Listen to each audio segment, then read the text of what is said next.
jëf mbokk yi 7h19 RFM matin édition spéciale ci inauguration mosquée Jumaay Massalikul Jinaan ci Ndakaaru tey ak sunuy gan ci kanam tuuti waaye laata loolu dañuy wutali Touba fekki fa Mariama Diop ñu ngi lay nuyu. maa ngi lay fay Babacar Fall.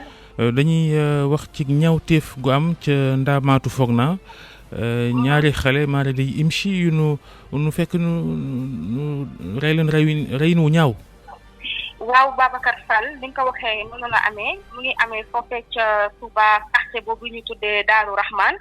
ñaari tuut tànk la ñu fekk leen ci seen biir nekk ñuy nelaw ñu daal di leen di faat rendi bu ñaaw ñoom ñaari ñëpp sax ay góor lañ kenn ki mu ngi am ñaari at keneen ki daal di am juróomi at ci xibaar yi nga xam ne sax moom lañ jot a am kenn ki doomu aawo bi la kenn ki tamit ñaareel bi ñu xamal rek ni ñu seen waajur bu góor moo doon liggéey daal di tijji bunt bi fekk ñu fàtt ñaari doomam yu góor yooyu tëddoon ci kaw lal ba di nelaw ñu ne sax tëddoon nañ ak ay xale yu jigéen waaye jotuñoo faat ñu jigéen ñi ñoom ñu góor ñi rek la ñu daal dee faat ba tey ci xibaar yu ñu jot ñu ñuy xamal ni ñi nga xamante ni nii ñoom ñoo def loolee nag ba léegi xamuñu leen xamuñu itam fan lañ jaar ndax lu bettee la ñëpp rek dañoo daal di ñëw uti ci quartier boobee di Daaru Rahman sapeur pompier yi nga xam ne itam ñoom ñoo def intervention bi seen néewu xale yooyee yóbbu nañ ko foofee di hôpital Matlaboul Fawzeyni enquête itam daal di nañ koy tijji ngir xam ñan ñoo def lu ni mel ak lan moo waral jëf ju ñaaw joojee foofu ci Touba Daaru Rahman. jërëjëf Mariama dinañ ko topp ak yow ci kanam ci ñaawteef googu xew kon ca Daaru Rahman ca Touba ci subak tey gi ñaari xale yu ñu faat ci anam yooyu ngeen dégg léegi anam yu ñaaw yooyu leen weneenuk xew am tey nag mooy li ñu nekk ak yéen ci 6h du matin léegi sunu édition spéciale ci inauguration bi jëm ci jumaay Massalikul Jinaan di jumaay ji nga xam ni murid yi ko tabax ci Ndakaaru docteur Cheikh Gueye ñu ngi lay nuyu. maa ngi lay fay Babacar jërëjëf. sa xam-xam màcc ci wàllu géographie ak ñoom seen waaye itam lëkkaloo yi dox ci diggante diine yi ak bànqaas yi ne ci diine yi naka noonu itam professeur Khadim Rassoul Thiam it day gëstu ci yu ni mel ñu ngi lay nuyu professeur Thiam. inna lillahi wa inna ilayhi rajiun man day tey moom am naa lu ma bett ndax Daaru Rahman laa dëkk. waa Daaru Rahman la je suis natif de Daaru Rahman samay waajur Daaru Rahman la nekk tey am naa lu ma metti lool di ñaan yàlla loolu dakk ci Sénégal. mu ngi noonu dañ ko topp Cheikh Ahmadou Bamba Mbow njiital agence sénégalaise pour la promotion du tourisme itam ci waxtaan wi la bokk ñu ngi lay nuyu. Babacar maa ngi lay fay. docteur Cheikh Gueye yow la ñuy tàmbalee ndax dégg naa la keroog ci RFM ci sunu émission boobu ñuy wax point de vue ñu laaj la lu tax murid yi ñëw ba Ndakaaru tabax fi jumaa ju yanj ji te am solo nga ni tarixa boo xam ni la tarixa conquête la maanaam tarixa boo xam ni mi ngi fexe saa su ne xool nu muy gën a lawee ci àddina. waaw jërëjëf Babacar waaw effectivement tarixa conquête la d'ailleurs sànq bi may wax ci tubaab dama fàtte wax aussi ne tarixa conquête la par la mosquée ndax boo xoolee sëñ Touba ci boppam bi mu jógee ci géej gi benn ci nisar yi nga xamee ni moom la nisaroon bokk na tabax ay juma ba jumaawu Jurbel bi nga xamee ni ñi ngi ko tabax diggante 1916 ba 1919 nekk na jumaa joo xam ni biñ koy tabax fekk na moo fi gënoon a rëy nekk jumaa ju taaru booba waaye mi ngi ko defoon ci jamono joo xam ni dañ doon door a génn ci première guerre mondiale réew mi metti lool àdduna bi metti lool bu ñu xoolee bi nga xamee ni mi ngi tabax aussi jumaa ji nga xamee ni mooy jumaay Touba di ko door ca 1932 ay donc xalifaam bu njëkk door ko mais moom déjà 1926 fekkoon na mu commencé di ko xalaat di ci liggéey ba waaye boobu ku ne gis na ni jumaa ji mi ngi démarré aussi après crise 1929 bi donc ci jafe-jafe yooyu toujours ci la murid yi di lancer ay chantier yoo xamee ni ku ko xalaat da nga naan ñii est-ce que seen yaram neex na donc bi ñuy redémarrer mosquée Touba bi 1945 fekk na aussi ñuy door a génn ci guerre mondiale Europe nekk ci ay plan Marshall ak i leneen donc mu doon toujours jamono joo xam ni ci la murit yi di lancer ay défis yu mag réussir ko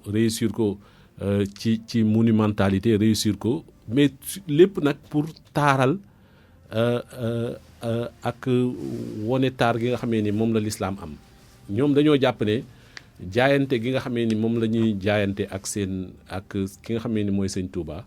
mooy jaayante ba saxaaba yi jaayante woon ak yonent bi lépp loo xamee ni war na ci jëmmal lislaam ci taxawal ko ci taaral ko day doon loo xamee ni lu ñu teg seen kanam la ba tax na ba ñu jógee it ci milieu rural nga xamee ni ñu bëri ci lañ leen xamee woon yaakaar nañ ni murit du génn mukk àll ba daara ya murit yi jógee fa ñëw ci ville yi sos fi ay daayira wone fii li nga xamee ni moom mooy muridisme naka lañ koy dundee wone fii pas-pas ci mbiru liggéey wane fii loolu ku nekk ku xalaat murit li ngay njëkk xalaat mooy lu murite loo xamee ni dafa day ànd ak jom day ànd ak pas-pas bi ñu demee tas fépp ci àdduna bi tamit loolu lañ leen fa xamee il y a quelques années déggoon nga ay multinationales des vendeurs de la sauvette ay kii la woon yoo xamee ni muy wane ne maanaam kuréel la goo xam ni ñi ci bokk ñëpp li ñu xam mooy liggéey mooy fas jom mooy aussi lépp loo xamee ni war na taaral seen réew taaral seen diine ñu nekk ca moo tax ñu am li nga xamee ni nii moom mooy tey Masaalikul Jinaan fii ci Ndakaaru nga xamee ni dëkk la boo xam ni moomuñu ko dañ fay ñëw gane fi nekk fi communauté bu ndaw di màgg ba tey jii nii ñu mën fi ab lii nga xamee ni nii moom mooy Masaalikul Jinaan. professeur Khadimou Rassoul Thiam. maanaam Masaalikul Jinaan dafa ëmb yoo xamante ne maanaam dafa doy kéemaan ndax sëñ Touba moom waxoon na avant 1927 mu ni lil Muntaxa wajaxtu fi Ndakaaru sëriñ bi moom xamoon na ne maanaam dana ñëw Ndakaaru ci 1441 mu tombé ak 2019 mu nekk lu yéeme. kon sëñ Touba Xaadimu Rasul ay mbiram dafa jaxasoo ak mbiru yàlla ba kenn mënu leen a maanaam taxale moo tax tey lii nga xamante ni ñoo ngi koy tuddee victoire dama bëgg ñu jàpp ni victoire u l'islam la umma islamiya ñun ñëpp ñoo ko bokk yaa xam muy murid yaa xam muy tijaan yaa xam muy xaadir képp koo xamante ni maanaam yaa ngi wax ashhadu an la ilaha illallah ci nga bokk bi sëñ Touba ñëwee ñëpp la woo yaa ahlal bari yaa ahlal bari wu joodul bari saxaay ñëpp la sëñ Touba woo danaa ci sax maanaam dugal li nga xamante ni ci bible bi maanaam laa ko jàngee muy au commencement était la parole était avec Dieu la parole était Dieu la parole s'est réalisée en chair parmi nous tey boo leen gisee maanaam ki nga xamante ni mooy njiitu maanaam christianisme fii ci Sénégal mu déplacé wu dem seeti sëñ Muntaxa man loolu laa gëm ci spiritualité ñun sénégalais yëpp nañu xam ni victoire bi victoire u spiritualité sénégalaise la lu Sëriñ Tuubaa waxoon la bind na ko bàyyi fii lil Muntaxa wajaxtu fii Ndakaaru egsi na heure bi nga xamante ni maanaam moom la Sëriñ Tuubaa waxoon mu nekk 1441 mu nekk loo xamante ni kon yàlla moo ñu ko mooñal jox ñu ko tey fi mu nekk nii Masaalikul Jinaan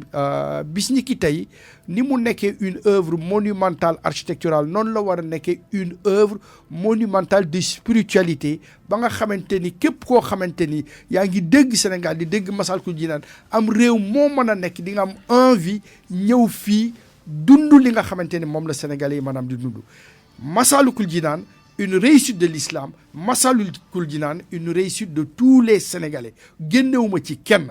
ndax li Serigne Saliou wax maanaam dafa leer naññ sëñ Touba dama jiital ngeen nangul ma ko ñëpp lay waxal bi nga xamante ni sëñ Touba jiital na ko ñu nangul ko muy dem di ñu gestu rek di dem di ñu gestu bu demee ba gisatuñu mu taxaw nekk ñu bu taxawee nekk ñu bu ñu ñëwul mu dëpp ñëw jël si ñu bu ñu ñëwul mu jiital ñu jëm ak ñan fan jëm ak waa Sénégal gépp la Serigne Saliou woo sëñ Muntaxa bi mu ñëwee ci loolu la nekk Serigne Sidi Mokhtar yàlla na yàlla xare ko maanaam àjjana ci loolu la nekk tey dama bëgg bisub 27 bi mu nekk bis boo xamante ni day rassembler sénégalais yëpp dans une spiritualité saine jullit yéeg ñi nga xamante ne maanaam ahlul kitab lañ bokk ci leneen aussi ci victoire bi ci la ñu bokk muy victoire spiritualité man li ma bëgg daal mooy ñu xam ni Massalikul Jinaan néegub yàlla la boo xamante ni Sénégalais yëpp war nañ fa mën a dem. adduna war nañ fa mën a ñëw et cetera et cetera. xool aussi nan la ñuy def que dans la fortification am nañu chance am paysagiste boo xamante ni mi ngi tudd Ousmane Gueye moo gën a xarañ ci àdduna xool nan la ñuy def ba dans les perspectives d'avenir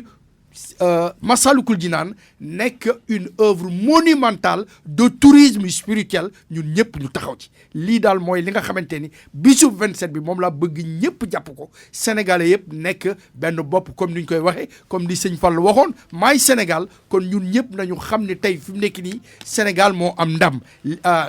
l'islamu Sénégal am na ndam spiritualité mais Sénégal am na ndam lii daal mooy li nga xamante ni moom la ñu war a jàpp ci bisu 27 bi. képp koo xamante ni dem nga dans ce sens là pour réunir maanaam les sénégalais xamal ni maanaam ngërëmal suñ borom maanaam diñ ci bokk ngërëmal bi nga xamante ni maanaam moom la sëñ Touba yaakaar ci Massalikul Jinaan bi ba projeté ko mu tombé ak 2019 nañu fexe ba Sénégal nekk exemple de spiritualité. docteur daal moom la gëm. professeur Khadim Rassoul Thiam ni nga ko waxee mbooloo mi daal fi mu toll nii bëri na ndax Ablaye Diop mi nga xam ni mooy sunu reporter bi fanaan ci bërëb ba wax nañu ne fi mu toll nii place amatu fa biig ba léegi am fa place tey te jullit jumaa ji moo ne ca kanam la boori 1h30 jàpp 2h waaye fi mu toll nii. sax waxuma la nit ña nañu jëlee place ya waaye yoon wi itam rawatina wi jëm Ndakaaru Ablaye Cissé mi ngi ñuy xamal ni depuis péage yu toglu ba mooy boo génnee aéroport Blaise Diagne jëm si Ndakaaru embouteillage ba fa la tàmbalee tey li ko waral nag mooy mbooloo mu bëri di bawoo fu ne fu ci mel ni Touba foofa Mariama Diop dem na ca garage ba laaj gaañi lu tax xër geek yàkkamte ñëw Ndakaaru fekkee bésub tey bi. di kontaan bu baax a baax aussi waaw di gën a delloo suñu xel ci Maam Borom Touba mi nga xam ne tey lottu na tey ñu koy amal bis bu mel nii ñu ab murit toog ndax tey def naa lépp moom la solution yi lool mu jaral ko lu ne mu jéem lu ne tey ba tey ji lii am Serigne Touba Khadim Rasoul suñu yaakaar tey ëllëg daa dem Conakry dem Bafili dem Galwaar waaye waxul ba ma xalaatee Galwaar wala Bafili wala Gabon dañu bu ma xalemee ñaari guddi Ndakaaru su ma xalemee ñaari guddi Ndakaaru googu nag Serigne Touba gis nga cooleem fa jàkkoonteel ngir lan ngir yàlla Rasulullah sallallahu alayhi wasallam moo tax tey fii Sénégal monde entier rawatina diaspora bi fii si Touba nag ñoo ngi koy waajal bu baax a baax boo gisee fii si kër Serigne Touba gi murid yëpp a ngi bàyyeekoo si barab bi fasantikoo ngir rek dem Massalikul Jinaan mu noonu am di demee nun leesul ndam la ndamal murid yëpp la ndax Massalikul Jinaan xam nga ne Serigne Touba moom ñetti guddi Ndakaaru amee daa metti lool kon lii rek lañ ko mën a faye barke Serigne Touba. te bëgg a dem te julli ga rek te ñu yokk passé. lan la ñu yokkee passé. juróomi téeméer yoo xam ne ak juróom benn téeméer. déedéet 2000 la woon te bu nu fayoon borom yoote bi jëfam bu nu wax ci woon passé dina ko yokk ndax Serigne Touba mu jar na li mu def ci réew mi ba tax ku ne am jàmm bu pisam ñëwee li ñëpp war def mooy yombal ko rek. yokk nañ ko de ay 6000 ak 7000 la ñu mais mënoon nañ cee gën a yokk xéewal ndax Serigne Touba moom si la lépp xaaj mënoon nañoo gaare seen oto yi def ko sax ay xéewal mais ñu ngi ko yokk mais tamit Serigne Touba amul morom nit ñi moom bu ñu leen fayee ko 10 000 sax dañ koy fay. alors Dakar instant bi yokk naa ko man ñaari junni. 10 000 la. waaw ñoo ngi koy fay normal. ñu ngi koy fay normal. parce que sëñ bi jaral na leen ko. ma ngoog xërug taalibe yi démb rek sunu reportage fii ci RFM ñu ngi doon def reportage ci embouteillage ci Ndakaaru ñu tàllal micro ab taximan ne ko embouteillage bi mu ngi yàq sëpp liggéey wenn tontu rek la tontu mooy Bamba mi ngi noonu justement Cheikh Ahmadou Bamba Mbow ñu ngi lay nuyu yow yaay kii jiite kon agence sénégalaise pour la promotion du tourisme am na lu ñuy wax tourisme religieux maanaam ay nit yuy dem ci ay bërëb di nemmeeku jaral na leen réew ak réew continent ba continent ngir nemmeeku ay bërëb yoo xam ne ay bërëb bu diine la Massalikul Jinaan gi ginnaaw yow lañu dénk agence bi nga xam ne ca biti réew moo war a wane Sénégal Massalikul Jinaan gi kon am na mébét ak yaakaaru ngeen ci am. maa lay sant Babacar ji nga tourisme religieux defe naa ne tey bu ñu doon misaal si wala ñuy xalaat ne lan moo gën a mun a doxal tourisme bi Sénégal. dëgg la ñoo ngi di def ay tourisme balnéaire ak yooyu mais si produit yu bees yi yoo xam ne tey Sénégal mun na see jëriñoo tourisme religieux si la bokk ndax tey du ma yem sax si Touba simplement parce que ñëpp yoon bi dëkku jullit la dëkku ngëm la ndax tey boo jëlee muy nga dem ba si Ñaseen yaa ngi fekk ay 35 millions de talibé yoo xam ne ñoo ngi nekk Nigéria nga gis tarixa Tidiane léegi nga ñëw ba si tarixa Mouride mooy ne boo xoolee màggal gi nombre de personnes yu muy jëlee si biir Afrique si biir Sénégal même tourisme interne bi nga gis par exemple tey fu muy ñii di jóge Amérique ñii di jóge Europe ñii di jóge ñu mel ni professeur Thiam jóge ba Antilles ñëw Sénégal donc potentiel boobu fu mu ne nii loo xam ne la di nga ko identifier dafa bokk tamit si lii xam ne dañu ko jox comme ndigal directive parce que tey bu ñu demee bay ñëw di ne Sénégal dañoo war a yegg 3 millions de touristes je pense que pàcc bu ñu siy yoon bu ñu siy permettre ñu yegg ko forcément ak tourisme religieux lay nekkee tourisme religieux bi tey boo jëlee Touba ak Ila Touba bi nga jóge aéroport international Diass ngay dem tey Touba yaa ngi koy def 1 heure de temps bu njëkk yaa ngi ko doon def ay 3 heures ak yooyu yëpp day nekk ay mandarga yoo xam ne dafay permettre nit yi tey di jënd sawar di dem si localité yooyu donc tey boo xoolee muy Massalikul Jinaan bi nekk Dakar forcément Grand Dakar day changé d'ici 10 ans et tey loolu tamit mooy loo xam ne ñëpp dañ see war a dugal seen loxo xalaat yëpp ñu boole ko si tey xool ba xam ne mise en tourisme bi mooy lépp lu koy valoriser. danañ ko mën a yegg muy état comme privé comme communauté religieuse bi. du docteur Cheikh Gueye loola itam bu ñu bëggee mu sotti faaw itam dem ca bërëb bu mel ni Massalikul Jinaan yomb neex lépp luy gàll bërëb baak la ko wër faaw tam ñu taxaw ci ndax yaa ngeeg marché Colobane yaa ngeeg marché HLM yaa nekk ay yeneen quartier yaa ngeeg embouteillage yi ci dig-digalu Ndakaaru googa loola itam wares na cee def taxaw seetlu. waaw ay jéego mi ngi ciy am may espérer ñu continuer maanaam ndax 7 milliards yi nga xamee ni nguur gi investir na ko ngir paysage ak li wër mosquée bi avancé bu mag la ñun Dakar lañu juddoo fi lañu yaroo gis nañ wet googu ni mu meloon donc le fait que ñu aménager ko ba oto yi mën a jaar côté bu nekk loolu lu am solo la gis nañu aussi kii bi lampe yi ñu fa def ak yëpp day indi lumière bu bees indi souffle bu bees ci zone boobu nga xamee ni zone la boo xamee ni bu mos a pëccëxoo la bu mos a jaxasoo la xaw a jaxasoo xaw a naqari ci dëkkuwaay waaye tey Massalik indi na fa lu bees waaye mi ngi lëkkaloo aussi ak beneen aménagement boo xam ni bu ñu yaatalee suñu gis-gis tuuti ci lépp loo xamee ni commencé na grande mosquée jëm ci avenue Général de Gaulle. boulevard du Général de Gaulle. boulevard Général de Gaulle ba ci Massalik ak li nga xamee ni moo ko wër ak marché HLM ak marché Colobane zone boobu daal dina doon centre bu beesu Dakar maanaam foo xamee ni daal nit ñi dañ fay dajaloo ñii di commerce ñii diine indi leen fi ñii noppalu ak féexlu indi leen fa mu doon loo xamee ni dina participer ci aménagement wu Dakar mais ba ma bëggoon a dellu si tuuti ci histoire u ñetti fan yi nga xamee ni moom la ñuy wax ñu bëri di wax ne moom la ko yàlla fayee tey par Massalik waaw 18 19 20 21 septembre 1895 ci la fi sëñ Touba jaar boobu pour dem Gabon la woon booba ñoom ñi nga xamee ni ñoo koy yóbbu jàpp nañ ne kii balaa ñu koy yóbbu sax war nañ koo teg lu metti loo xam ni maanaam fi lay jaare ay mbiram yëpp fay loolu moo tax tey jii nii ñu événement tey bi am doole am solo lool waaye sëñ Touba am victoire am ma nga commencé déjà ci dellusi bi bu ñu fàtte ni 1902 bi muy dellusi jaaraat na Ndakaaru donc étape boobu étape bu victoire la deuxième étape bu victoire bi mën naa wax ne 1921 bi fi sëñ Touba di dellusi tubaab bi da ko invité pour mu ñëw Ndakaaru bu ñëwee Ndakaaru mu consulter ko ci lépp loo xamee ni mi ngi jëm ci colonie Sénégal kon nga xam ni kon Ndakaaru du rek défaite am na aussi ay étape yoo xam ne étape bu victoire la bii nag ñi ngi Sénégal indépendant waaye lu ñu nekk Sénégal indépendant ñi ngi nekk ci dëkk bi nga xamee ni moom la tubaab bi tànnaloon réew mi ngir samp fi ay xalaatam samp fi ay institution samp fi koom-koomam port bi aéroport bi yëpp boobu nag bu ñu demee ba nga xamee ni murit yi dem nañ ba am fi li nga xamee ni moom lañ fi am te loolu lu yàgg la 1912 fekk na ku mel ni maam Cheikh Ibra Fall am fi kër ñu mel ni maam Cheikh Anta am fi ay kër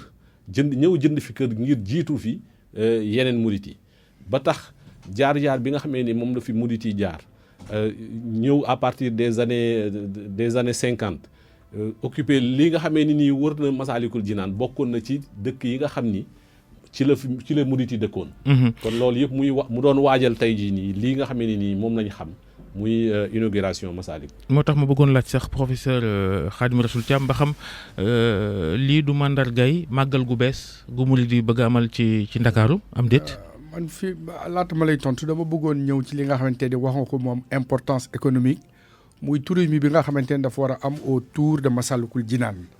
ñun sénégalais yi dañu am benn défaut boo xamante ni il faut que ñu génn ci mooy tey autour de Massalikul Jinaan y a l'insalubrité notoire am na yeneen artères yu ñu defoon il y a 10 ans ba ma fa jaaree démb la ko dale ci sapeur-pompier yi ba egg si lépp yàqu na. Donc il faut que ñun Sénégal ñu amaat nag beneen mentalité pour que Massalikul Jinaan aussi du mel comme li ma gis autour de Massalikul Jinaan c'est l'insalubrité bi am autour de Massalikul Jinaan c'est inacceptable. am na waa juy wax ni faaw ci mu ñu am. ñu def assainissement mental. waaye oui ça veut dire que l'insalubrité mentale tey fi mu nekk nii moo ñu yàqal lépp tey boo xoolee liñ doon waxtaan sànq sur l'autoroute Ila Touba. tey fi mu nekk nii waroon na nekk benn autoroute boo xamante ni day rappeler l'histoire de la proximité ba ngay eggu Touba Lambaye ngi fi lu ne ngi fi et cetera tey fi mu nekk nii Massalikul Jinaan dépensé nañ ci ay milliards li may bañ dans 10 ans li nga xamante ni moo am ci yeneen artères yi dal ñu ci Massalikul Jinaan il faut ñu nekk ay nit ñu nitee tey fi mu nekk nii cette victoire qui est la victoire de Serigne Touba dañ ko war a préserver li wër Massalikul Jinaan ñu defaraat ko ba maanaam touristes yi mën a ñëw ñi fi dëkk aussi mën a profité ci maanaam li ñuy def je lance un appel à l'État sénégalais nañu topp artères yi gis ni poto lampe yi dajji nañ ko banc yi dajji nañ ko et cetera te loolu nga xamante ni maanaam moo wër Massalikul Jinaan bu ñu vigilant wul aussi mën na agsi ba ci Massalikul Jinaan Sénégal dañu toll ci moment boo xamante ni il faut ñu am ay comportement émergent loolu moo ñu manqué Massalikul Jinaan nii ci beesaay bi ñëppay tàccu mais dañu war a continuer de telle sorte que artères yi nga xamante ni am na artère boo xamante ni maanaam suñu benn maam Sidati loolu lépp dañ ko war a defar artères yëpp dañ ko war a defar mu converger vers Massalikul Jinaan pour que tey fi mu nekk nii cette œuvre monumentale am sens am pérennité li nga xamante ni moo wër Massalikul Jinaan c'est une insalubrité notoire. mi ngi noonu fa la ñuy jëm Massalikul Jinaan Ablaye Diop moo ñu fa nekkal biig ba léegi fa nga fanaan yàgg taalibe yi nga xam ni fi mu ne nii place amatu fa noonu la. noonu la demee Babacar place amatul fi nga xamante ni moo di biir Massalikul Jinaan bu weesoo fi nga xamante ni moo di esplanade bi te foofu police ñoo ko def barrières yi ba mu fees léegi nag ñoom ñi nga xamante ni ñoo di taalibe yi dañu ñëw taxaw ci ginnaaw dañuy gis ñoo xamante ni ñu taxawee noonu ci barrière di xaar ñu daal di koy bàyyi. ci noonu la ñu fanaan ni porte yi nga xamante ni ñoo féetee ci bët gànnaar ak bët saalum bi yooyu yëpp dañ leen tëj bi féetee penk rek la ñu tijji kon ñëpp fa lañuy duggee di génnee ndax yeneen porte yi dañ ko tëj nee nañ 9h la ñu koy tëj incha allah waaye jamono ji jàpp leen ni place amatul ci biir ba ci biti fi nga xamante ni moo di 2 voies yi nekk jëm rond point Colobane ba ci beneen rond point bi foofee yëpp tamit booy jàll da ngay obligé di ñaan nit ñi ndax lal nañ fa dèjà ngir waajal li nga xamante ni moo di julli àjjuma ji. ma ngoog Ablaye Diop jaajëf Mouhamadou Bamba Mbow njiital agence sénégalaise pour la promotion du tourisme dégg nga li ñu wax ci comme gi ñuy yaakaar ci Massalikul Jinaan ak touristes yi ñu yaakaar nañ ñëw di ko nemmeeku faaw kon ñu wéy di yanjal bërëb baak yoon yi ci jëm ak la ko wër. dëgg bu wér la ndax bërëb mënut a indi nit bu dee bërëb ba dafa àndut ak cet bu setut mënut a indi nit. bërëb mënut a indi nit bu dee foo mu nekk tamit amul sécurité et loolu sax maa ngi si rafetlu kàddu professeur Thiam di si tamit saluer mooy liggéeyu monsieur le ministre Abdou Karim Fafana ndax fu mu ne nii loolu tàmbali na ndax problème bi fu mu ne nii ñëpp a ko bokkandoo gis du simplement Massalikul Jinaan mais tout aspect bi yëpp dafa nekk loo xam ne dafa war a nekk di converger pour que mu nekk carrément une ville touristique parce que au-delà Massalikul Jinaan wala wet bi bu setee feneen setut ça pose problème donc tey à ce moment bien précis lan moo si mun a ne mooy ne ñëpp a war a joxandoo seen bopp ku nekk jox sa morom loxo bu ñu joxee sa loxo parce que am na mairie am na commerçant yi am na ñi xam ne ñoom ñooy yore lépp luy nuroog lépp luy gérer jumaa bi ñu xool à peu près defarandoo benn plan et ñun ñoo ngi si fu mu ne nii di si liggéey ndax lu ñu bëgg mooy sous tutelle ministère bi pour que ñu xool nan la ñuy tegee benn charte loo xam ne ñun ñëpp a ñoo koy wéyandoo ñu xool ne par exemple lii lañ bëgg si localité bi bu ñu bëggee si localité bi nii lay mooy produit d'appel bi mooy Massalikul Jinaan ñu xool nan lañ siy def parce que foofu y a un côté également économique côté économique bi tey boo demee dëkk yëpp si àdduna yoo xam ne muy màkk da ngay gis ku jóge màkk indaale loolu ñuy woowee ay photo màkk donc loolu tey ay merchandising la yoo xam ne forcément dana fa juddu tey danañ fa jaay ji ay xasaayit danañ fa jaay ji lu bari loo xam ne ay t-shirt danañ fa jaay lu bari loo xam ne dana mun a fàttaliku Massalikul Jinaan mais loolu pour mu tegu loolu il faut carrément créer benn écosystème chaîne de valeur la chaîne de valeur bi nag luy njëkk et vous avez parfaitement raison mooy set ndax fu setut du indi nit. Et la signature exclusivement sénégalaise aussi. Des signatures exclusivement sénégalaises. dëgg la loo xamante ni maanaam dañ fay def ay àlluba dafa loo xamante ni day rappeler daara Sénégal yi rappeler li nga xamante ni maanaam mooy suñu quotidien. xalaat bu rafet la boo xam ne heure bu jotee rek. waaw loolu moom maanaam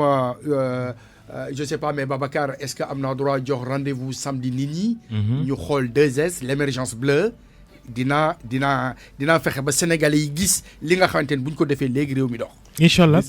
professeur Thiam. docteur Cheikh Gueye. discipline boobu ñuy wax ak cet googu nga xamee ni dañ ko bëgg wutal ko gis-gis yu bees wutal ko pas-pas bu bees dama bëgg ñu solal ko mbubbu diine. ndax Sénégal loo fi solal mbubbu diine mu dem lu diine bokkul du dem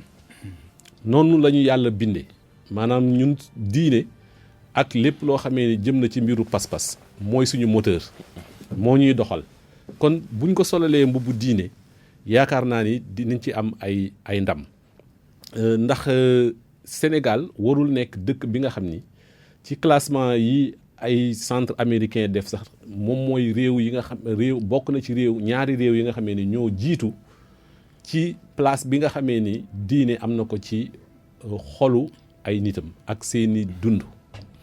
su fekkee boobu classement lañ yor ñu ne ñooy premier wala ñooy deuxième war na feeñ suñu jëf war na feeñ suñuy taxawaay maanaam sénégalais war na doon ni mu nekkee champion wu julli champion wu yor kurus champion wu wird mu nekk champion wu cet nekk champion wu jikko yu baax loolu moo tax ñuy wax l'islam te dafa mel ne nit ñi nag dañ koy séparer ñu jàpp ne l'islam daal mi ngi aju ci li ngay julli ak li ngay woor ak li ngay natt asaka ak li ngay saraxe ak yu mel noonu te xamuñu ne cet gi ci la bokk jikko yu baax nag moo tax ñu ñuy defar ak lépp loo xamee ni aju na ci charia kon loolu il faut ñu gën cee yar suñu bopp yar ci suñu ay doom dugal ay programme ci l'école yi fexe yooyu nga xamee ni nii moom mooy jëmmal l'islam ci comportement yu baax respect ak jikko yi nga xamee ni moom la sëñ bi jàngale ci Massalikul Jinaan ndax bu ñu fàttee ne Massalikul Jinaan d'abord xasida la goo xam ni bi ko sëñ bi di bind dañoo wax ni tout tànk la waaye tout tànk bu mature ba mën a xam lan mooy cëslaayu soufisme mu convoqué ci Ghazali convoqué ci Ibn Arabi convoqué ci Junayd ay sufi yi gënoon a mag booba seenum njàngale mu daal di koy tënk def ko ci téere tuddee ko Massalikul Jinaan wone ni nga xamee ni noonu la nit jullit kuy wuti yàlla war a fonke xam-xam waaye it war koo boole ak jëf comme ni ko sëñ Xaadim Rasul Thiam rappelé sànq mu doon loo xam ni ak respecté nit ku ñuul yooyu yëpp enseignement yu bari moo nekk ci Masaalikul Jinaan moo tax balaa ñuy dem wala boo kuy dem ci inauguration bi yóbbaaleel Masaalikul Jinaan muy traduction français wala traduction wolof nga jàng ko fas yéene la ca nekk ci njàngale nga daal di koy dugal sa xel dugal ko sa xol ndax mu mën a ñoo permettre aussi au-delà de la mosquée mu changer loo ñu comportement. ñun waa Dakar dina am solo bu dee ci koom gi nga xam ne ñu ngi koy yaakaar ci Massalikul Jinaan mu jur ko fa bërëb sancu fa mu sancu ak ci réew mi yëpp xanaa ak tourisme gi ñuy wax xëy na itam wàllu événementiel na ci am solo maa ngi doon wax sànq waaye tonto geesu ci mooy bu fekkee mën nañoo amal lu ci mel ni màggalu Touba gi nga xam ne at mu jot lay am Ndakaaru tamit am bésu Masaalikul Jinaan goo xam ni taalibe yi nan bawoo fu ne ñëw. loolu itam bokk na ci lii professeur Khadim Rassoul Thiam loolu moom am na ba pare. parce que tey boo xoolee ñaari événement ñoo am depuis bi ñu amee indépendance ak léegi 1966 festival des arts nègres 2019 l'inauguration de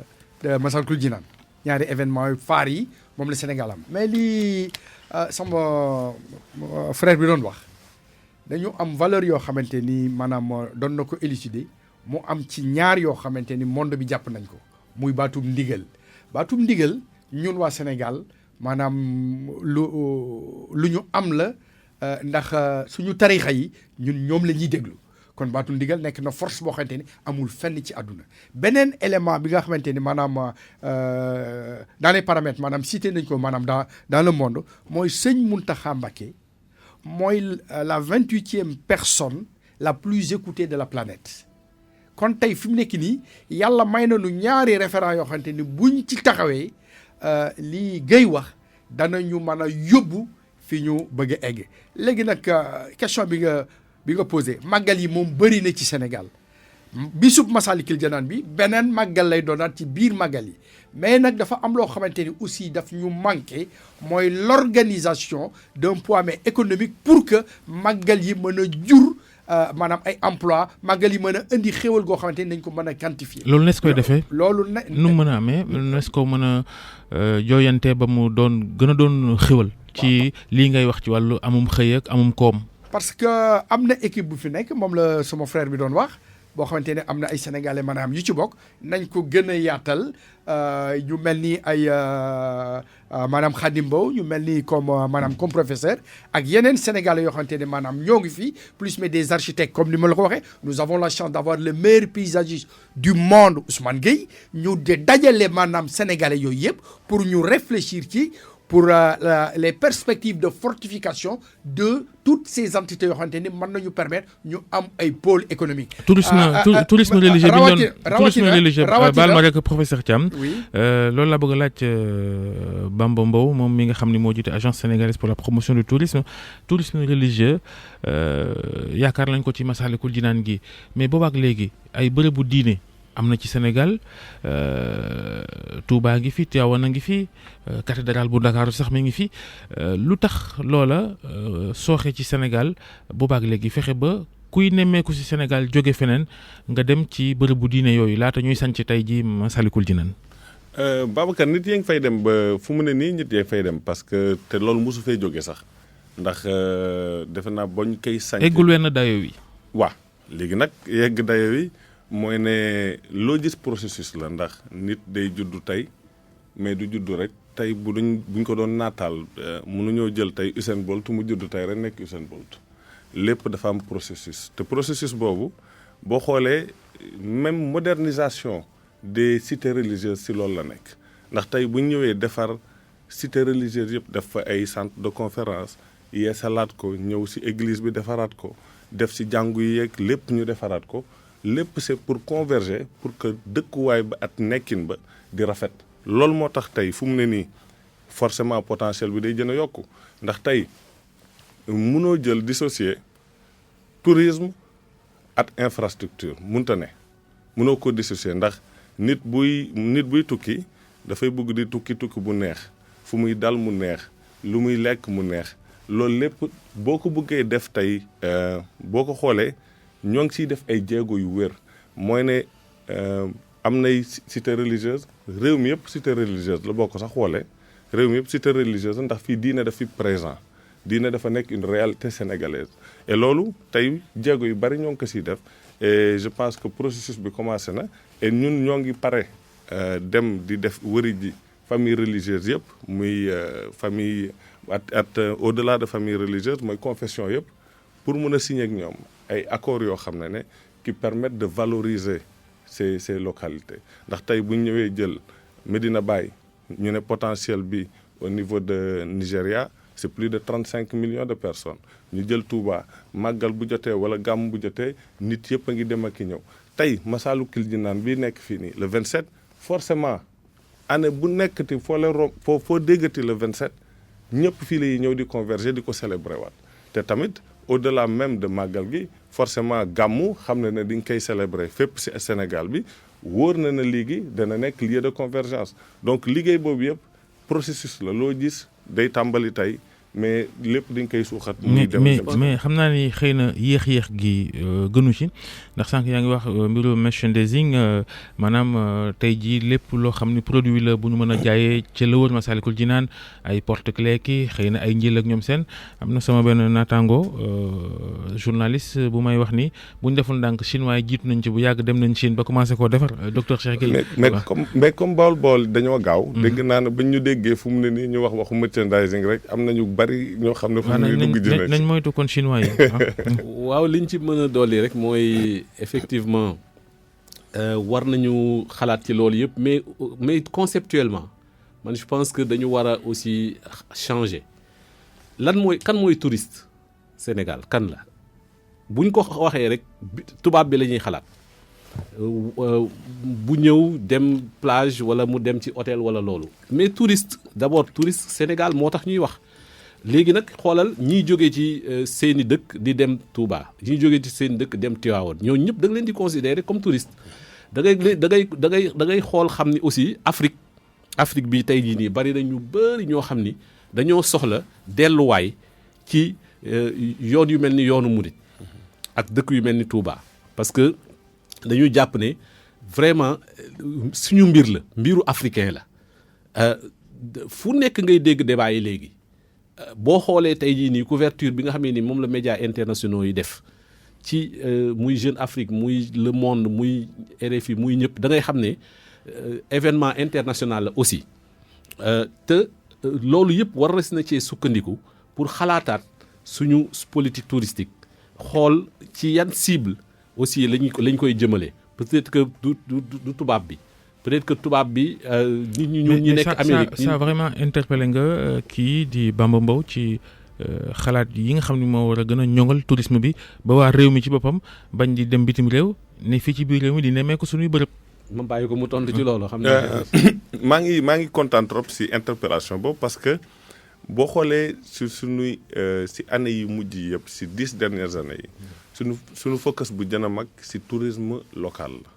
ndax. tourisme d'abord da nga koy suuxat ci say base. tourisme interne. tourisme interne bi da nga koy tourisme globalement sax réew boo gis mu développé wu ci tourisme premier client mooy doomu réew. ndax tey boo xoolee mënuñoo dem di boo jëlee France 82% des ci tubaab yi France la ñuy voyager. dëkk boo gis muy Espagne ak yooyu yëpp ci seen biir réew la ñuy voyager et loolu on l'a compris dès le départ parce que on s'est dit que ne tey bu dee dañoo bëgg jël réew mi tourisme bi dox Sénégalais yi nga koy basé parce que benn affaire dafa am pouvoir d'achat bi yokk na macha allah alhamdulilah deuxième chose tamit mooy ne bu ñëpp génnoon réew mi xam nga 2014 dañoo amoon benn affaire bu ñu xawoon a dal tuuti ndax dañoo déggoon problème mu tuuti Ebola rek nga gis. tour opérateur yëpp takk seeni bagage dem loolu la ministère bi def jàngat yu rëy mu ne lan mooy jàngat bi mooy ne boo bëggee tey téye sa tourisme da nga koy njëkk basé say doomu réew te doomu réew mi fu mu ne nii moo tax boo leen gisee suñu programme yu bari ak activités yu bari foofu la gën a jëm. jërëjëf Mouhamadou Bamba Mbow directeur général agence sénégalaise pour la promotion du tourisme jërëjëf professeur Khadim Rassoul Thiam jërëjëf docteur Cheikh Gueye waxtu wi dab nañu. leen gërëm ci 6 heures du matin ba léegi ñu. àndoon rek bala ñuy arrêté mais vraiment 5 secondes. waaw 5 secondes dama bëggoon bala ñuy arrêté ñu gërëm suñu baay Abdoulaye Wade bi nga xamante ne amoon na vision bii. ndax lii moom vraiment mooy liggéeyal Sénégal. jërëjëf professeur Thiam jaajëf docteur Cheikh Gueye jaa ngeen jëf yéen mbokk yi ñu topp ci subaak léegi